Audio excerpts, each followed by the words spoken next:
So now I'll get into like some of the tools, like as a salesperson, that I use, that I would encourage people to use and have leaders put into their ticketing departments. One is from a prospecting standpoint. So I'm a big fan of Sales Navigator. If you're new to using LinkedIn, you could use just the native filters within regular LinkedIn of, you know, what companies people work for, what industry they're in, who's connected to you, or maybe a second degree connection. But if you get Sales Navigator, now you can save your searches. You can build, you can get updated automatically when new people fit into certain searches. There's a lot more advanced filters in there. Maybe at some point I could do a session on that. There's a lot of great content out there, and a lot of people, influencers that are and content creators that are doing stuff around Sales Navigator. So if that's something that you're looking into, definitely check that out, because it just helps. You're not going to get direct contact information all the time, but like, people update their LinkedIn. So there's these database providers, and I'll get to that in a second, where it may give you a phone number and email address, but it may be outdated, but people update their LinkedIn. And that just gives you more real-time data, helps you personalize your messaging and stand out too in a crowded market. Like the big thing right now that I really coach and I preach when I talk to teams is, how do you become more relevant? How are you more personalized? How do you stand out? There's 376 billion emails that go out a day, I think was the last stat that I saw. How do you not get caught up in the mix of all those other emails in someone's inbox, and how do you differentiate and separate yourself? So Sales Navigator and LinkedIn's a great way to do that. I talked about database providers. So there's tools like ZoomInfo. There's Apollo, which is the one I actually use.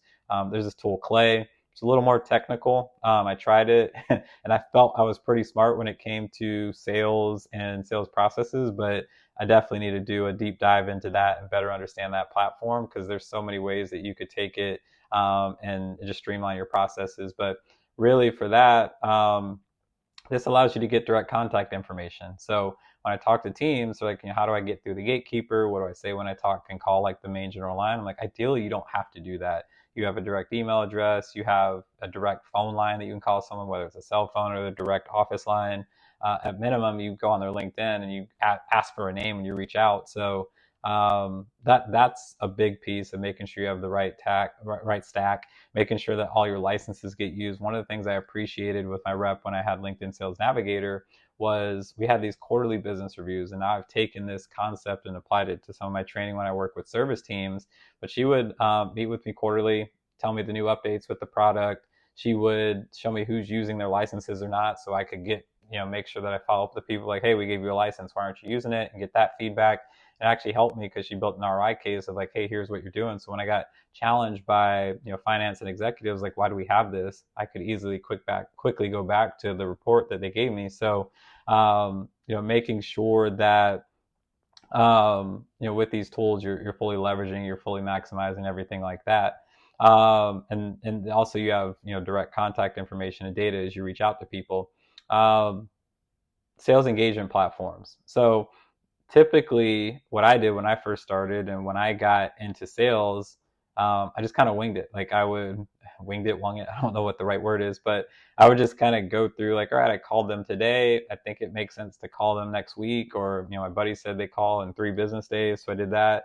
And you had to make sure you update that in your CRM. What these sales engagement platforms does is it helps you build out sequences on the front end. So it allows you to build out a sequence or a cadence of, all right, on day 1, I want to send a LinkedIn video. On day 2, I want to send an email. Day 3, I want to have a phone call. So you log into this portal, this platform is connected to your CRM system, and it literally tells you like the activities or the priorities that you have for the day. So it just helps you stay more efficient, more organized. There's so many priorities and things that come up and activities that happen when you're a salesperson. So it's nice to have it all organized and structured for you. And that's what these sales engagement platforms do. So when I was with the Marlins, one thing that we were looking to implement was outreach. So there's other tools like a Salesloft, Apollo I mentioned earlier. They've built a sales engagement piece. Like really, it just helps you organize so you're not having to manually build out these sequences. Like as a leader, you could build out, all right, we want to attack, you know, lap season ticket members, and these are the touch points I want my staff to have. So you upload these sequences,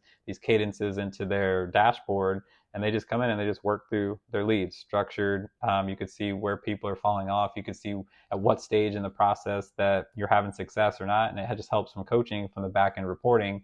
So in sales engagement platform is a must have. That's something I think you need to invest in. Conversational intelligence. What that is, a lot of meetings now are virtual, but even if you're not virtual, there's apps you could have on your phone where you can record your message in person, and they can coach you and give feedback based on that conversation and how your meeting went. So you could set criteria of like, these are things that I want my reps to make sure that they hit on in their conversations. And so it records it.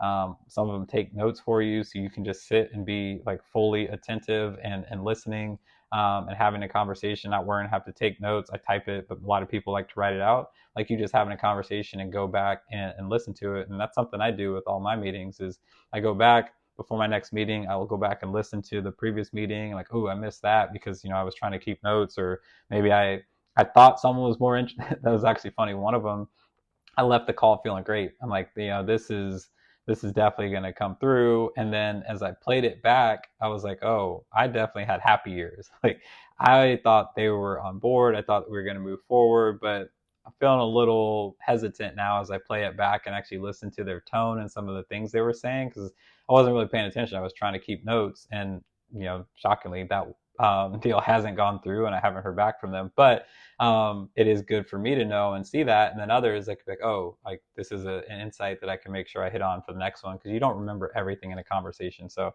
I use Otter. There's tools like Gong, Chorus, others out there where you can record your calls, you could take notes, you can play it back. Some of them are now automatically logging that in your CRM system, so that's a great tool as well, and that could help. Another one that I've talked a lot about is WolfCycle. So it's an automated email tool. You can give it a persona. I think ours before was Jennifer Miller was the name that would be out and sending these emails on behalf of the staff.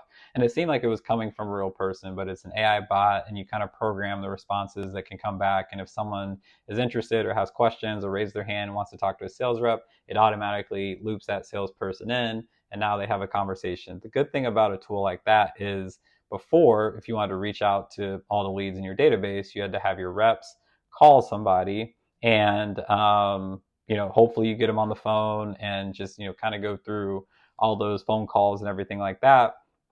The challenge sometimes is, one, a lot of people don't answer their phones like they used to. Sometimes reps just don't feel like working hard and doing all their touch points. So you have inconsistency in the touch points and making sure everything's getting hit in a timely manner.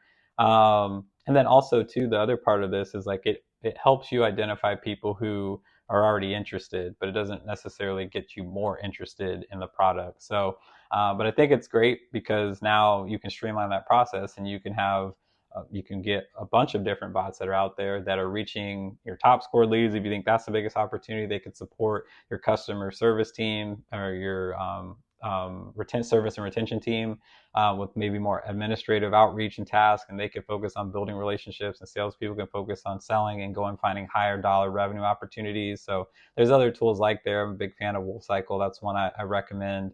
From a digital ticketing perspective, Fevo, they're great because it allows you now to take your group and create a specialized link. There's others similar to Fevo too. That's just the one I'm most familiar with, where you could get a group of people, instead of having them all call individually and talk to a rep to all make their orders individually. You can give them this link, and now they can distribute it to their team. Obviously, there's challenges with that. You'd prefer to sell what we call a traditional group, where the group leader is collecting the money and ensures all these people, because when you just blast out a link, you kind of lose control, and you're just kind of hoping that sales happen.